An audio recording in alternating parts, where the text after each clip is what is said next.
So I hope you feel good about the fact your doctor is free to kill you. In your dark time, if you're to ask him or her, they're free to do it in your dark time.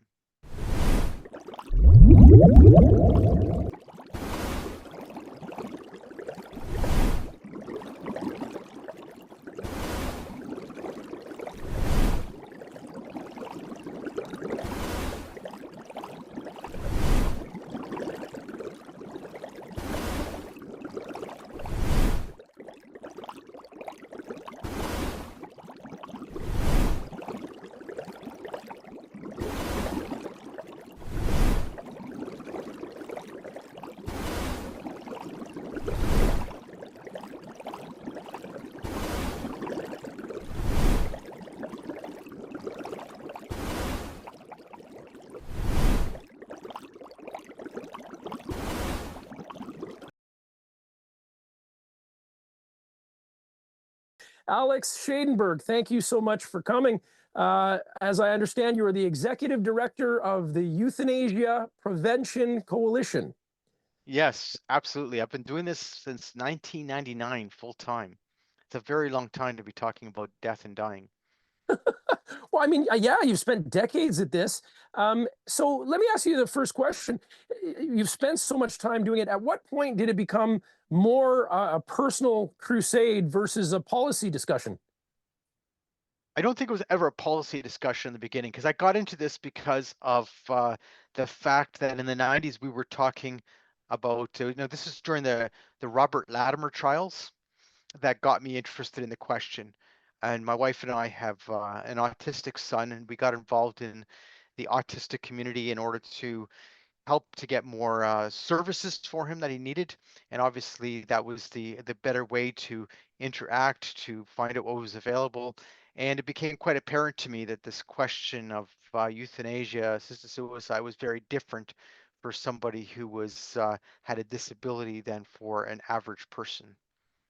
Yeah, I look forward to getting into that aspect of things here. Now, Canada has just, as I understand, crossed 100,000 MAID deaths. Okay, for Yeah. those who aren't aware, can you kind of give us some context around that? Like, what does that mean? Well, it means a heck of a lot of killing. It means that we've killed more people by, and I say use the word kill on purpose because that's what it is. We've done this to more people, killed more people by this way than any other country in the world. Even though the Netherlands first legalized euthanasia MAID in 2001, we have, now I know they're a smaller country, but we have surpassed them. We have instituted our program very quickly. We've expanded it very fast, and we're doing a lot of killing. So, it's very sad. I think that this is where we've gone. We not only from the beginning, we can get into how it got legalized, what it said, and where we've gone.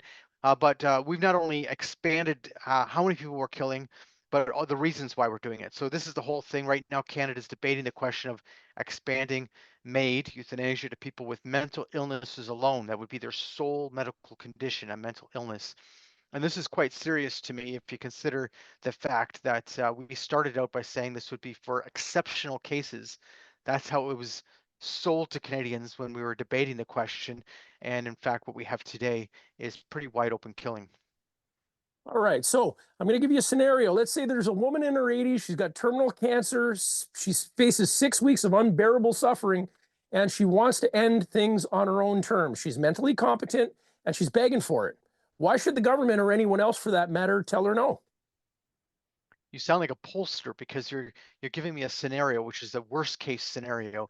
And the fact of it is I first asked the question, why is she suffering like that? That's the first question. How have we abandoned her that she has to suffer this way? Because we have the ability to properly care for her. But let's go on. This is not about her killing herself. If she were to say, I'm going to kill myself. I'm going to do this, and for whatever means, and I'm not going to get into that. I don't encourage people who might be experiencing suicidal ideation. But the point of it is that that would be one issue, and I'm not going to encourage suicide. I think it's always a tragedy. Nonetheless, this is not about suicide. This is about now the doctor or nurse practitioner having the right and law to kill you, and that's a totally different question. Because now we're talking about how we legalize this is by creating an exception in our criminal code to homicide. So you're now actually saying, okay, doctors and nurse practitioners, they have this right to kill you. And so we're going to give you this as hard case scenario, and everyone will say, oh, well, that would be cruel to deny her this death. But at the same time, what you're doing is you're opening the door to all of our deaths. And in fact, what is cruel is that you've left her in a situation where she feels she should be killed rather than cared for. That's what's cruel, actually. Right. Okay. But I'm going to go on a stage 4 cancer scenario here. She's suffering. Is it compassionate to relieve her of her pain as opposed to prolonging it? Okay, if you can ask the question that way, of course it's compassionate to relieve her of her pain and suffering, but that doesn't mean we have to kill her. This is the whole thing. You see, the euthanasia lobby sold us this concept that you have two choices. You can either suffer in pain or we can kill you. Those are your two choices. But in fact, that's not the case at all. That's where the first lie comes in, because this is all based on lies. Let me get to the beginning. They say this is all about autonomy, free choice. My body, my choice is my autonomy. But we're talking about somebody else killing you. So when somebody else is putting lethal poison into your bloodstream, is it about your autonomy? Is it about your choice? Is it about your freedom? No, it's about the doctor having the right and law to kill you. That's what it's about. So Okay. you can give me hard cases, but the reality is when is it okay to kill? That's the real question you're asking me. That's what the fundamental question is. And I say it's never okay to kill somebody. Now, giving Okay. someone the power to kill you is also very dangerous. I don't want my doctor or a nurse practitioner have the right and law to kill me, because we're all going to go through difficult times in our life. And so now when I'm going through a difficult time, when I'm very emotionally upset by my reality, now the doctor has the right to ask me and to kill me. No, we can't go there. We can't, especially since some of these doctors, they're only human beings. They're not so special because they have, a plaque on the wall saying they graduated from such and such a university and they wear a white jacket. They're not so special. They are human beings like the rest of us. Would I give you the right and law to kill me? Nothing personal. I wouldn't Yeah. do that.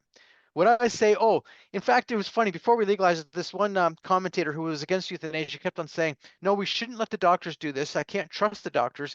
We should let lawyers do this, because at least lawyers have a training in the law that maybe they'll be more careful. And everyone would say, well, you can't let lawyers do it. She says, yeah, but do you want doctors to do it? See, this is the whole thing. This is a crazy idea that you're going to let someone kill you and give them the right and law to do it. I'm going a step further. We've not only done that, our law says that the doctor or the nurse practitioner only has to be of the opinion that you fit the criteria of the law. That's what our law says. So now you're not only going to give them the right to kill you, you're going to give them total anonymity in the law so they can kill you and never worry about being prosecuted, even in the case when you might have a totally ridiculous killing, a totally ridiculous euthanasia death, and there's no way that you can get recompense for that killing, because the Okay. law So says they're free to kill. now critics of you, and I'm just going from the critical standpoint here. Critics from your position are kind of saying, well, that's kind of your moral stance. That's your religious or moral stance. How do you respond to that? I've never taken a religious or moral stance on this. I guess you could say it's a moral stance to be opposed to killing people, but I think that's a human stance. Um, you know, uh, Previous to there ever being Christianity, like if you think of the whole thing about the Hippocratic Oath told doctors to do no harm, that even if someone were to ask to be killed, that you're not to kill them. That's what the Hippocratic Oath said. And the Hippocratic Oath came from a time previous to even the birth of Christ. So it had nothing to do with that. It had to do with the concept of, is it okay to have your doctor kill you? That's what it came from. And should doctors have the power to kill you? Because remember, historically, um, doctors were involved in these kind of things. That's true. Yeah, that's absolutely true. And how do you control that? You control that by saying you don't do this. You cannot do this. You take an oath that you're never going to do this. But in Canada, we've not only forgotten about any oath, we've gone further. We've said, well, you have uh, complete carte blanche. If you kill somebody and you got the signature on the paper, but I could be going through a lot of mental health distress. I could be going through a very difficult emotional time in my life. Let me give you even a better example. I got a call a few weeks ago from a woman, and I published her story because her mother went through a significant health problem. Her mother was 92. Her mother was in the hospital. She said to the doctor, I want to die. And so the doctor was preparing for the MAID. She was going to do MAID. The doctor was going to kill this woman. And the daughter said, hold on a second. You haven't even spoken about her power of attorney document, what she's already said in her other documents. She's very clearly opposed to killing. So just because she said she wanted to die, that didn't mean she wanted to be killed. That meant she Mm. was going through a hell of a situation. And she's telling you, I would rather be dead. Well, there's nothing new about that. But the doctor was going to go ahead and then kill her. So then she showed the power of attorney document that this woman had signed saying, I do not want euthanasia. I do not want assisted suicide. And if I should ever ask for it, treat that as a request for pain and symptom management. There you go. So Wow. this whole thing is insane, really, if you start thinking about the power that's been given. There's nothing new about someone going through a difficult time of their life medically and feeling that maybe they would rather be dead. The only difference is now doctors can go ahead and kill you. That's the difference. Okay, so I mean, it seems Hippocratic oath. It seems hypocritical, actually. In a sense, yeah. Where exactly does your opposition begin?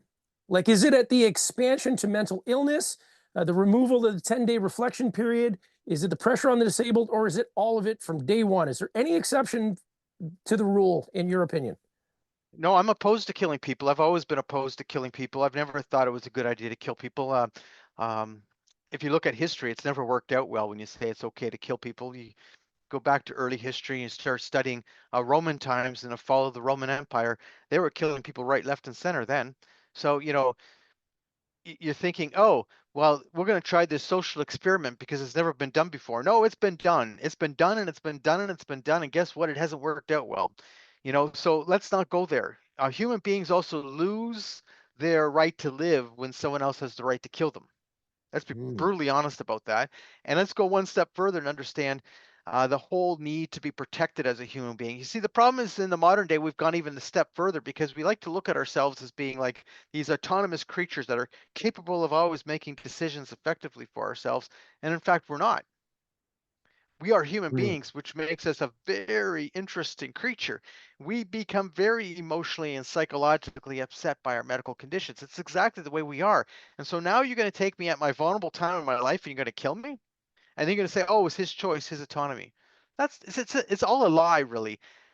The other thing about it, of course, is as I mentioned earlier, suicide, which I would never justify, which I would never think is a great idea. It's not. It's a tragedy. Nonetheless, that could be an autonomous act. But when someone else kills you, it's not an autonomous act. It's simply not.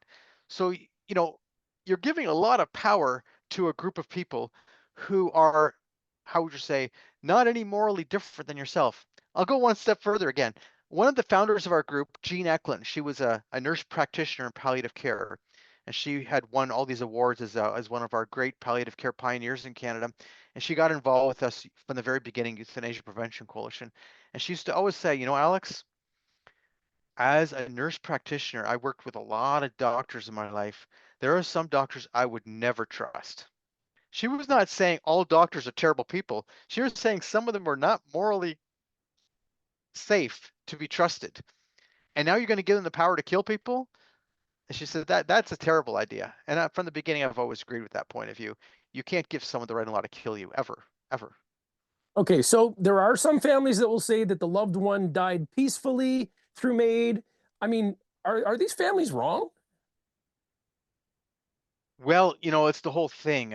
If I give you drugs that put you into coma and drugs that paralyze you, no matter what I do to you after that, you're going to look peaceful. And that's how we do it. So Okay, yeah, you have explain that to you're me. given Explain to you're me. get well, it's a multi-drug system to kill you. So how it works is that they put the person into coma first. So they hook you up with an IV and then they use a plunger to have the drugs get into very quickly so they can assure that you're going to die fairly quickly.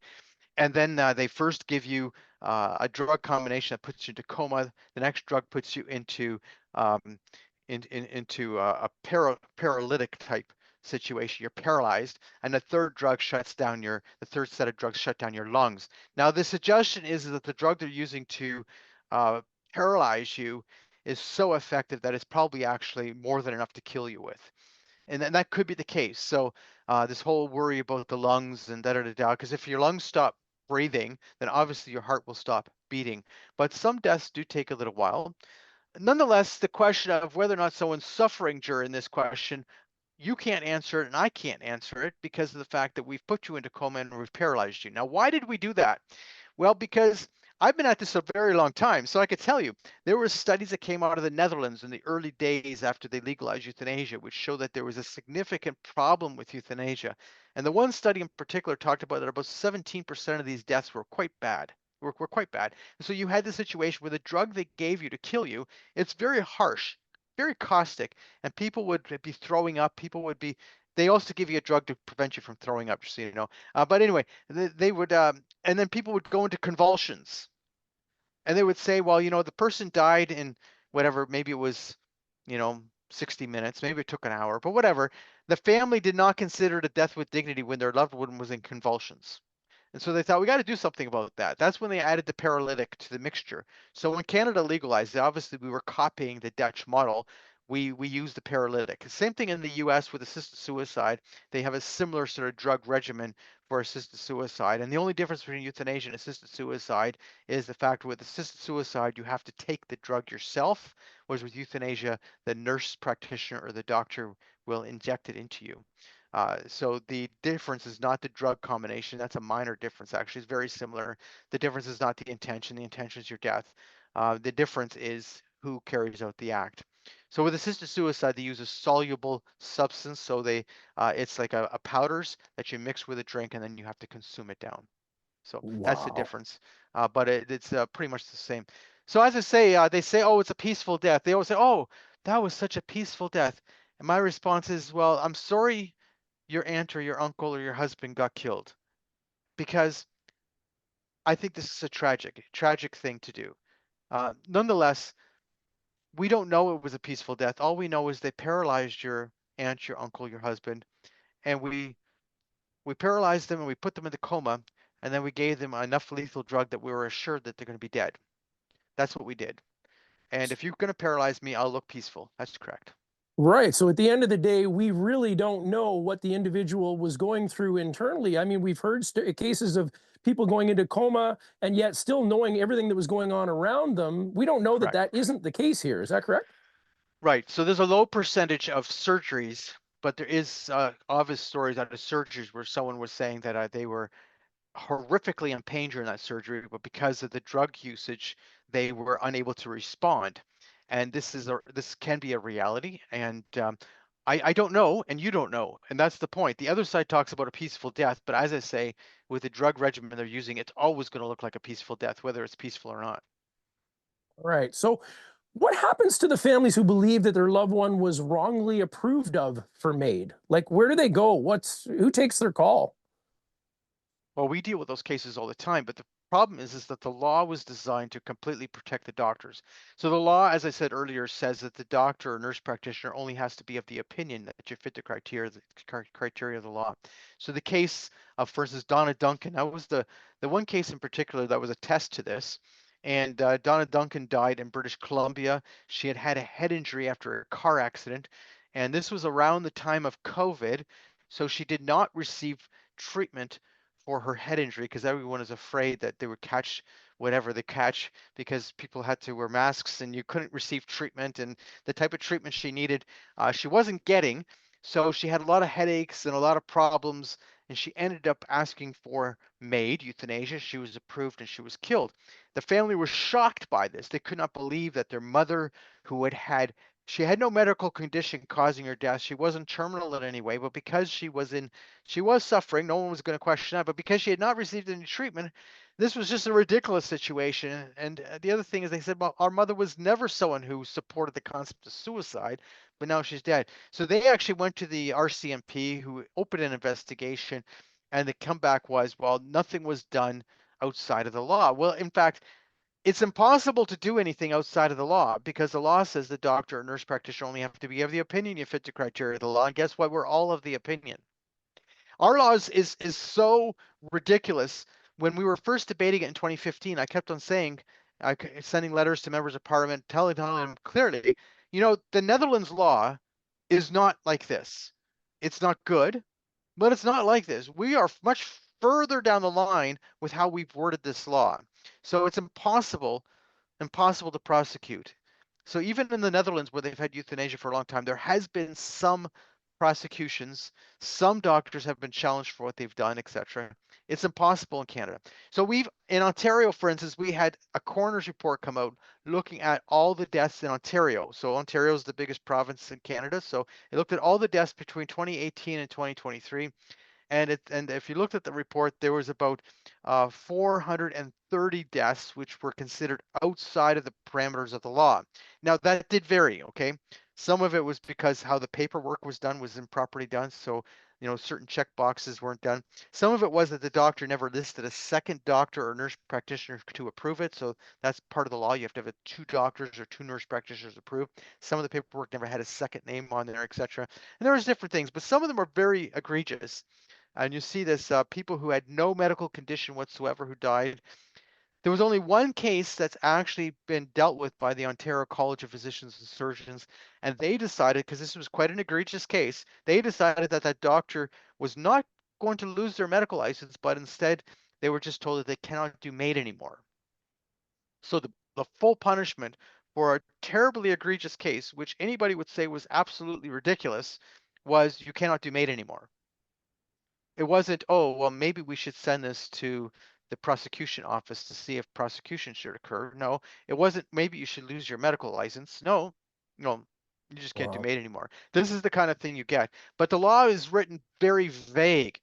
Our law is so vague, it's ridiculous. So, you can't even define it. Let me give you an example. I know I'm talking on, but it's really important that I get this stuff out. The original law said that you had to be terminally ill, but it didn't actually say that. The original law we passed in 2016 said that your natural death had to be reasonably foreseeable, but there was no definition for that in the law. So what does it mean that your natural death is reasonably foreseeable?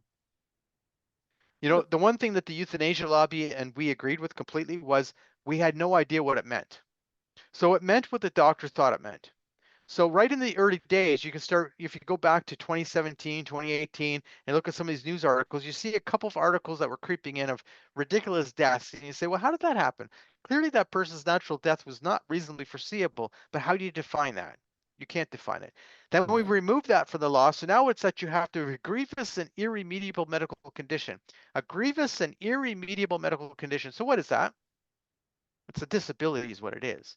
So here you have a law that specifically says that if you have a disability, we can kill you. You might be having a bad day, but that bad day might become your last day.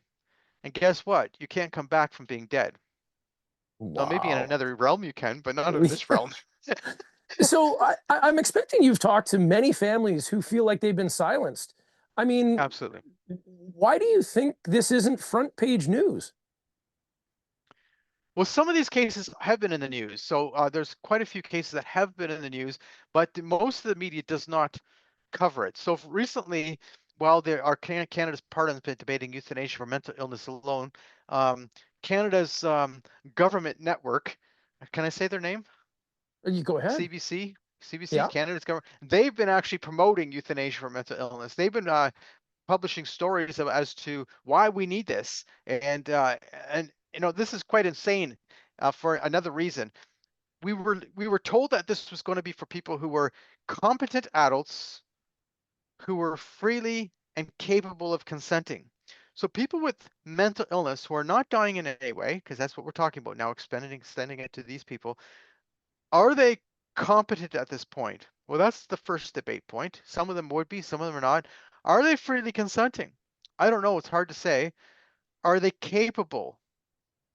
It's all questionable.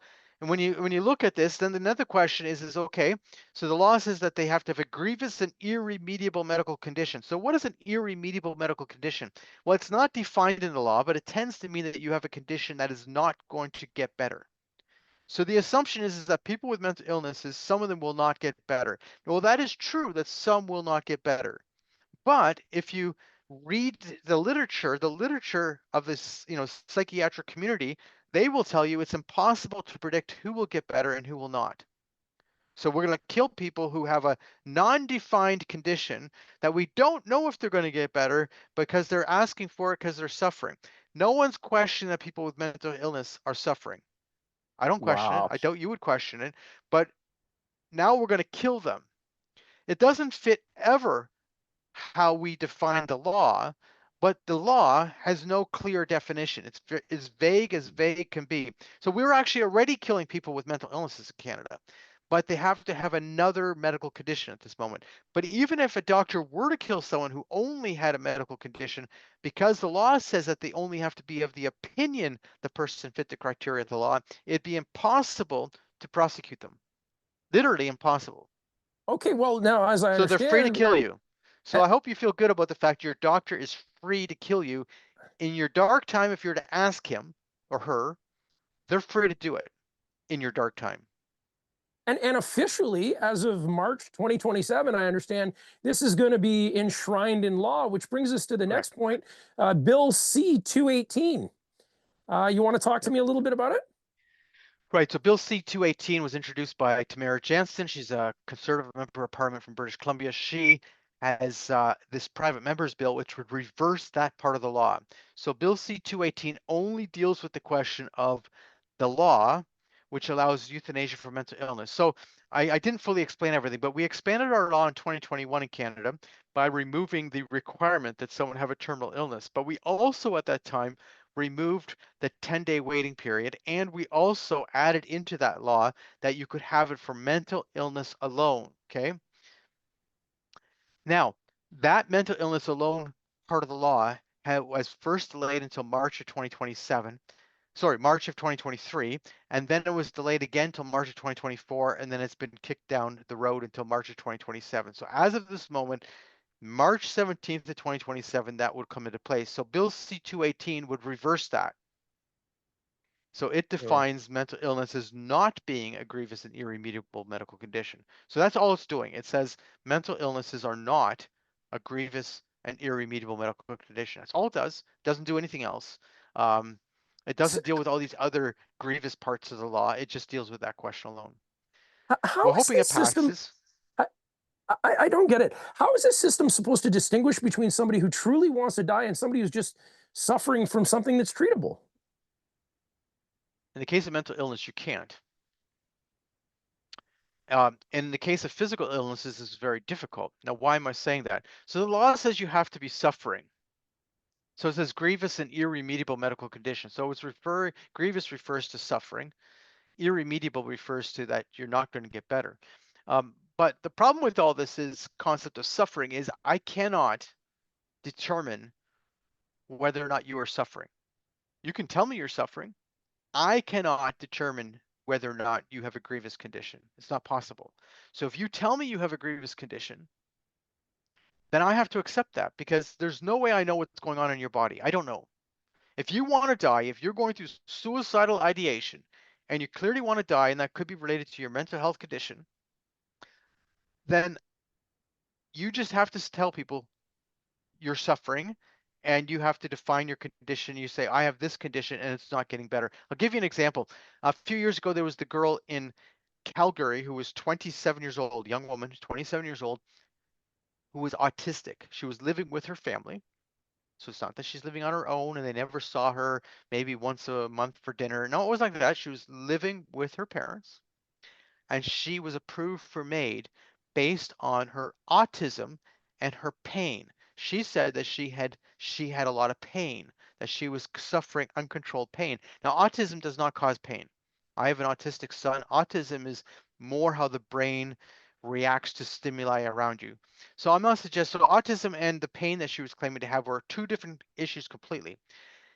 Even in her application that the doctor had approved her for euthanasia with, the doctor had stated in that application it was an unknown cause of pain because there was nothing about her which indicated that she should be having pain. She had no medical condition which would indicate that she should be going through pain or suffering, but she claimed to be going through pain or suffering. So here's the whole thing. That case went to court, got the legal community involved with it, etc. And in the end, the judge said, there's nothing I can do to prevent that death.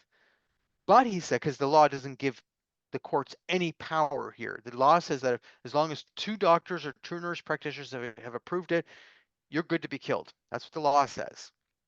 So the court has no power. So then but the judge did say he was concerned with the role of Alberta Health Services in referring her. So why was that? She was originally turned down from MAID based on the fact that she wasn't suffering. So you had to be suffering, they said. You could be approved for autism, but you have to be suffering, they said.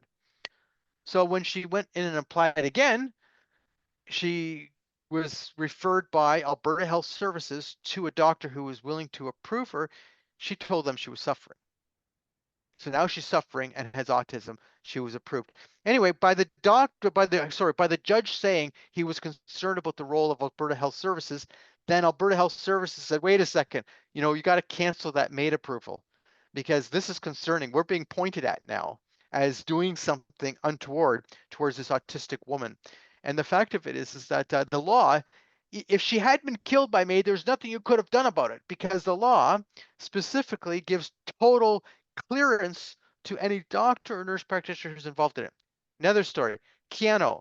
Keanu died on December 30th, 2025 in Vancouver. Dr. Ellen Wiebe, who's basically Canada's most notorious euthanasia doctor, she killed him by euthanasia on December 30th. Keanu was not approved by any doctors in Ontario. Keanu had type 1 diabetes, meaning he's insulin dependent. Because of his diabetes, he was identified as being diabetic at age 4. So he had a long-term diabetes. He died at age 26 by euthanasia. Lethal poison, to be accurate. Anyway, what happened is that the doctors in Ontario were not approving him. So he then contacted Ellen Wiebe in Vancouver. She approved him. So he flew to British Columbia to be killed by Dr. Ellen Wiebe. And the family found out about it on January 3rd, when the family was informed that, yes, your son has died. He died on December 30th. And they didn't believe it at first. They said, well, what do you mean? So they actually contacted the police asking to find out, well, what do you mean? What happened to our son? And they then contacted the euthanasia clinic, Dr. Ellen Wiebe's office, who then confirmed, yes, Keanu died on December 30th. But this is the kind of thing, Keanu was not dying, but Keanu had suicidal ideation and mental health issues. So this is a young man who goes through a lot of mental health issues. The mental health issues were driving him to want to die. His health condition is why they approved him. Wow. Okay, so Bill C-218, is this going to help this situation? Is it going to remedy the law's, vagueness? Is it? Okay, it doesn't deal with the law's vagueness. What it does is it eliminates the part of the law that was approved in March of 2021 by Parliament when Bill C-7 was passed, when we expanded euthanasia. That little section wording that said made for mental illness alone, that would be eliminated from the law. So once again, that would not be a criteria. What would be a criteria is that you would have to once again have physical conditions. Now, people are dying by mental illness if they have another comorbidity. So obviously, in the case of Ellen Wiebe, she said she approved Keanu based on his blindness. Well, I don't know. There's a lot of blind people, and I don't think that blindness has to be a horrific situation. So the past president of our organization, Amy Hasbrook, is blind. She's a woman who became a lawyer. She is now a little bit older. She was involved in this issue for many years because of her concern about how people with disabilities are discriminated against. She lives in Quebec. Maybe that's why I'm not going to get into that. It could be wrong rabbit hole to go into. Anyway, but just so you know, Quebec is the highest euthanasia rate in the world. It's ridiculous what's going on in Quebec. They really drank the Kool-Aid. But anyway, she's living a very successful life. She's blind. There's nothing. Obviously, it's a disability. It's a difficulty. But why should her life be seen as any less important? And it's not to me than someone who is not blind. Okay. Why would you kill for blindness? I don't get it. I want to ask a little bit about what happens to somebody after MAID has happened. Does the government still have the ability to harvest their organs, and does this weigh into any of the decision-making process as far as you understand? Okay, so organ donation and euthanasia is an important factor, especially for people who want to leave a legacy. So there's a lot of people who, because they have been approved for organ donation, they are now allowed it. Now, let me give you an example of what I'm saying. I had a call from one of our supporters who was very upset because her brother, who was not that old, but had some significant disability, he was not dying, he had a disability, he was approved for MAID, but had requested that he be an organ donor. And she was trying to convince him that, no, you don't want MAID. This is not what you want. And she was having no luck because the nurses and the doctors were constantly telling him how wonderful and important it was that what he was doing, because he was not only going to die by MAID, he was going to give his organs. Now let's put this into perspective. Somebody who has disabilities often has very healthy organs. So let's say I have cancer as an example. You brought that up as a case before. I have stage 4 cancer. I don't have to describe what kind of cancer. You just know where I'm getting to. They have a terminal condition. Often when you have cancer, you are not going to be an organ donor because your organs have been compromised by your medical condition. In the case of people with disabilities, though, they have no medical condition causing their death. They have no illness. Therefore, their organs are usually very healthy. So this does become a factor. Now, organ donation is something you would then ask for, that you want to be an organ donor. Now, the difficulty with euthanasia and organ donation is that we cannot use your heart and they cannot use their lungs. So I already explained how euthanasia works. The drug actually stops your lungs from breathing. So if your lungs stop breathing, then obviously your heart will stop. But if the whole drug system makes your heart and lungs basically compromised, so you can still give maybe your kidneys, your liver, other things, eyeballs, whatever. You can give all that kind of stuff, but you can't really donate a heart or your lungs with organ donation after euthanasia.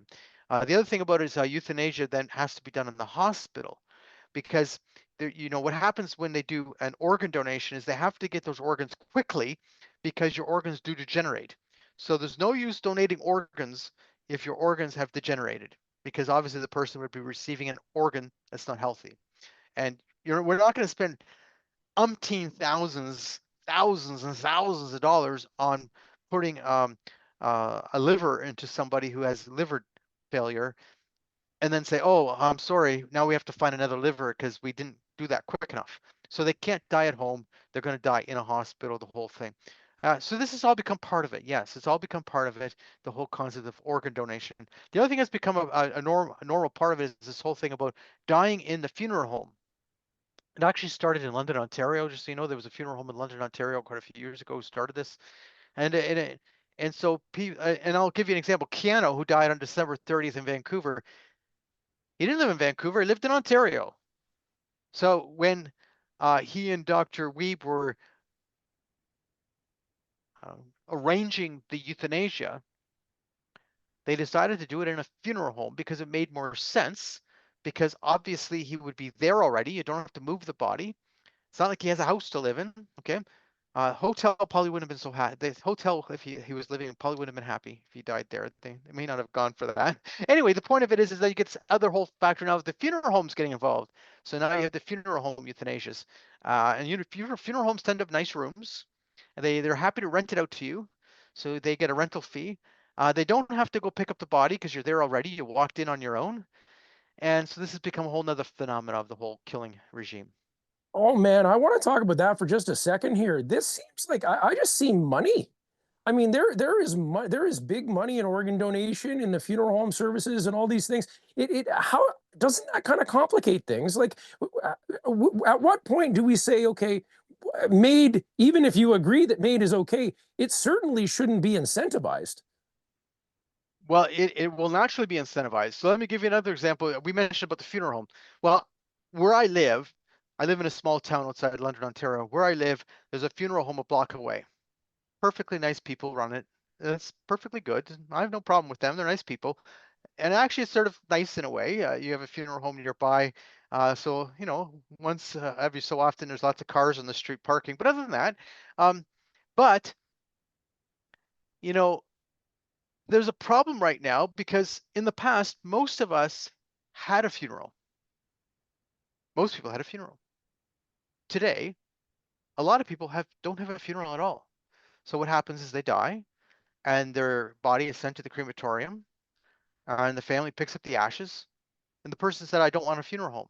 I don't want a funeral. So the funeral home has no business. Mhm. So what used to be a thriving business is now a situation where there's actually a much lower percentage of people, and it's dropping constantly, of people who actually do have a funeral. Now, one of the reasons is funerals are expensive. So doesn't it make sense, if you're running a funeral home, that you offer some nice pretty room where people can die in? They walk in on their own, so you don't have to send out the hearse to pick them up. You're guaranteed the business. You're guaranteed that business because they died in your funeral home. You're guaranteed the business. And minimally speaking, you're at least collecting the fee for the rental of the room and the cremation, minimally speaking. Yeah. Yeah, so it does make sense. I've heard Now, cases whereby the family was invited as the person was going through the MAID process. They brought children, and the children subsequently were traumatized because they didn't know what they were in for. I mean, it is a layered and complex situation here. What do you say to the Canadians who follow this? They don't follow it too closely. They don't follow MAID, the issue, too closely. And they just assume that all the safeguards are working and that this thing is okay. so we don't actually have safeguards. Like our law is as porous as could be. It's designed to drive a hearse through, and I say that actually truthfully. It's not. There are no safeguards. There is no waiting periods. Now, if you are not terminally ill, there's a 90-day waiting period, just so to be clear. So if you have a terminal condition, there's no waiting period. You can have a same-day death. Let me describe you a recent case that showed up on the Ontario Coroner's Report. It was a woman who was asking for palliative care. So she has on her medical record, she wanted palliative care. She was asking to be put into palliative care. That's what she wanted. She even made the statement, my religious beliefs inform me that I do not want euthanasia. She was told that they didn't have a palliative care bed for her, but on top of it, they said, well, you're not quite at the state where you absolutely need palliative care. So she went home. Then within a few days, she had a bad night, and her husband brings her into the emergency ward, and he's going through caregiver distress. You can read the article. I can send it to you if you don't believe it's true. This is out of the coroner's report from Ontario, saying, and this is one case that they identified as being a case that should not have ever happened. This just shouldn't have happened. Anyway, the husband contacted the MAID helpline, the euthanasia helpline. They then immediately referred him to the doctor in that area who does MAID. That doctor came and assessed his wife. Another doctor signed off. She died that evening of euthanasia, MAID. But if you look at her medical records, she wasn't asking for MAID. She never wanted MAID. She wanted palliative care. So this is all about freedom of choice and autonomy. But here you have a husband who requested it for her.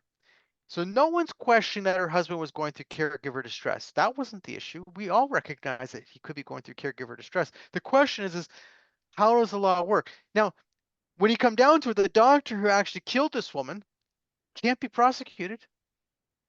Why didn't the doctor look at the medical records and recognize that she was requesting palliative care not MAID? Like, think about this. It's not a difficult thing to do. Why was this not happening? On top, but you can't prosecute this doctor because the law says that the doctor or nurse practitioner only have to be of the opinion you fit the criteria of the law. So there's nothing you can do legally. The woman's dead, okay? And you might say, well, Alex, she was dying anyway. I'm not going to question that.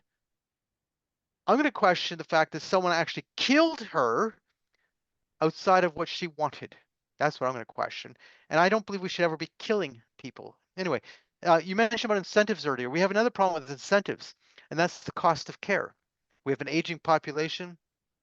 We also had another factor in Canada, which seems to be settling down now, and that's the massive amount of immigration we had into Canada. And I come from parents who were immigrants to Canada, so it's not like I'm opposed to immigration per se. I'm fine with people coming to Canada and working hard and making a living here. That's not my problem at all. But we had massive numbers coming to Canada, so you have this massive demand on a healthcare system. And now you also have legal euthanasia and doctors having complete legal anonymity. So start thinking about this factor here. It's a heck of a lot cheaper to kill someone than it is to actually care for them. That's the first factor. But that's only the top of the iceberg. If I'm a person with a disability, I'm collecting a disability pension. I could be in my 50s collecting a disability pension, and now I die by MAID, euthanasia. And so the social service costs of having to give me a disability pension is suddenly gone. I'm dead. You can see the incentive here. You can see the incentive of they keep saying, oh, we have a problem. Our hospitals are at 110% capacity in your city right now. We have a problem. We have a, what do they call it? People are in the hallways, hallway medicine. Well, obviously killing them takes them out of a bed and reduces your problem of hallway medicine, doesn't it? This is a Ah, ridiculous situation, the incentive that's built into the question. And you think, oh, well, we have safeguards. This wouldn't happen. Oh, doctors are moral creatures. They won't do this. Well, actually, most doctors don't do this. That's exactly correct. Most doctors have nothing to do with this. But every major hospital in Canada has what you call a MAID team. What does the MAID team do? The MAID team does the assessments, the MAID team does the killing, but the MAID team also does the selling. So I get calls constantly about this. People saying, oh, I went to visit my dad in palliative care. And while I was visiting my dad, the MAID team came in. The MAID team asked dad if he wanted MAID, and dad said no. And then they say, but guess what? You know, about an hour later, I go down to get a coffee. I come back to the room. And what does dad say to me? As soon as I left the room, the MAID team came back in and asked me again. Why sell do them they on have it. to sell MAID like that? Why do they need? What about the case of what's her name again? Now I can't even remember her name, which is terrible. There was the disabled woman in Saskatchewan who wrote about the fact that she was pressured 3 times towards MAID and never wanted it. There's the recent case that came out of the BC Catholic newspaper about a Catholic priest who's pressured twice towards MAID, didn't want it either time.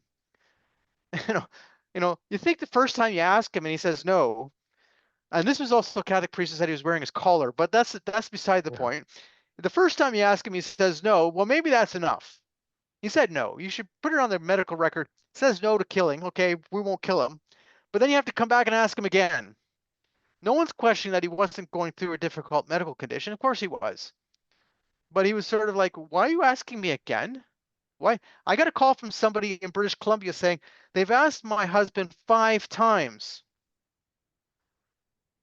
That's coercion. Sorry, that's coercion. Ah, And then we say, oh, these, oh, we have safeguards, Alex. Everything's fine. I have to watch my language because I don't want people saying I'm crude or anything. So I'll just leave it at that. oh, fair enough. Uh, as I was doing research over this whole subject, I mean, there's so many interesting stats that lead to so many different conclusions. And we have limited time. You're preparing for something coming up here on May 14th. I will also be in attendance. I think that's great. But I'd like just Also, now. May 5th, I'm speaking to Canada's Parliament. I'm going to be speaking to the Euthanasia Commission on May 5th. So, and that's coming up very soon. I'm not sure when this is going to air. It doesn't matter. But I'm busy preparing for that too. So yeah. All right. Well, just before we go, then, what I'd like you to do is for people who want more information on this, would like to get more informed, maybe get more involved. First of all, what can they do? Where can they go? Give me the lowdown on that.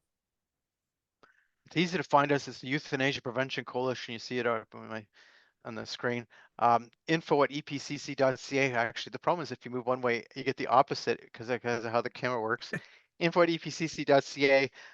Go to our blog. If you Google it, we actually have a film out called Life Worth Living, and you can find it at lifeworthlivingfilm.com. Lifeworthlivingfilm.com. It's a fabulous, powerful film talking about what's happening with euthanasia in Canada, and a lot of incredible, sad stories from people and doctors talking about what's going on. Uh, no one anticipated how bad it would get in Canada. Nobody did. Everybody thought, oh, you know, Canadians wouldn't do that. We're nice. Well, most Canadians are fairly nice. I find actually a lot of Canadians to be a little bit cold. Nothing personal. I do actually find people a little cold. Uh, I'm not going to get into that, but I do actually find Canadians to be a little bit cold. Nonetheless, there are a lot of very nice Canadians, but that doesn't mean there's people who haven't drank the Kool-Aid and think it's great to kill. And they Yeah, do. well, They think this is wonderful. They think they're offering us wonderful service. We have to have more of this. it's It's we've come a insane. long way. We've come a long way. I remember Kevorkian. Was that his name? Yeah. Kevorkian, way back when? Jack And Kavori in Michigan. Yeah. Yeah. Dr. Evil, he was Dr. Death, and everybody was totally surprised that this guy existed, and they just they booed him out of the auditorium, and yet now a lot of people are cheering this on and defending it, and I'm really glad there are people like yourself who invested so much time, effort, and life force into preserving life, because I think life is important. I think it's valuable, and I think it should be preserved under as many circumstances as we possibly can. And I think you've really enlightened a lot of people here. I think your life is worth living. Yeah, me too, Alex. I'm opposed to killing people. I'm opposed to killing people. It's that simple. People can say what they want.